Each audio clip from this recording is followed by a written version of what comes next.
नमस्कार, मैं नियाज खान और आप देख रहे हैं एनएमएफ न्यूज। ज्ञानवापी मस्जिद का मुद्दा फिलहाल पूरे देश में छाया हुआ है। इसके अलावा और भी ऐतिहासिक धरोहर हैं जिस पर विवाद है। बात चाहे ताजमहल, कुतुब मीनार या जामा मस्जिद की हो, जब भी इन ऐतिहासिक धरोहरों का जिक्र होता है तो मुगल का नाम अपने आप आ ही जाता है। उसके बाद नई डिबेट चलती है कि आज के मुसलमानों को मुगलों से जोड़ने का। मुसलमानों का एक बड़ा हिस्सा खुद को मुगलों से अलग मानता है।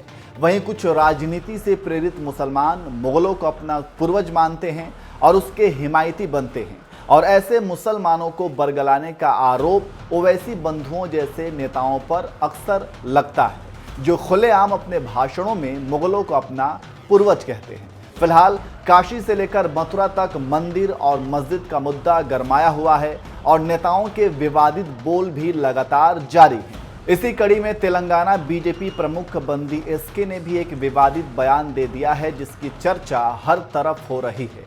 दरअसल बंदी एसके ने कहा था कि जहां जहां मस्जिद परिसर की खुदाई हो रही है वहां शिवलिंग मिल रहे हैं, इसलिए वह राज्य में सभी मस्जिदों की खुदाई करवाएंगे।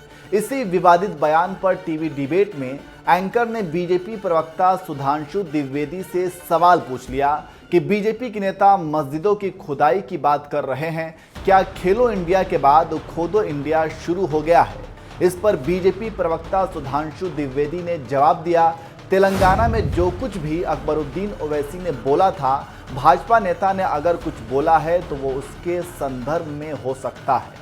बीजेपी प्रवक्ता ने कहा, उसी तेलंगाना की धरती पर अकबरुद्दीन ओवैसी ने कहा था कि मैंने 800 साल इस देश पर हुकूमत की। उसी धरती पर ओवैसी ने कहा था कि हैदराबाद का चार मीनार, ताजमहल, लाल किला तुम्हारे बाप ने बनवाया था क्या। इतना सब कुछ कहने के बाद भी सेक्युलर दलों ने अदालत में ऐसी वकालत की कि वो कोर्ट से बरी हो गया।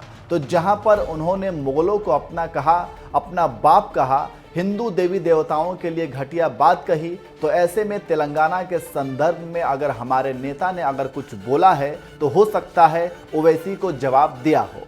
इसके अलावा आपको बता दें कि AIMIM प्रमुख असदुद्दीन ओवैसी ने भी इसी बीच महंगाई को लेकर मोदी सरकार पर व्यंग करते हुए निशाना साधा था। उन्होंने कहा कि देश की खराब हालत के लिए मुगल जिम्मेदार हैं।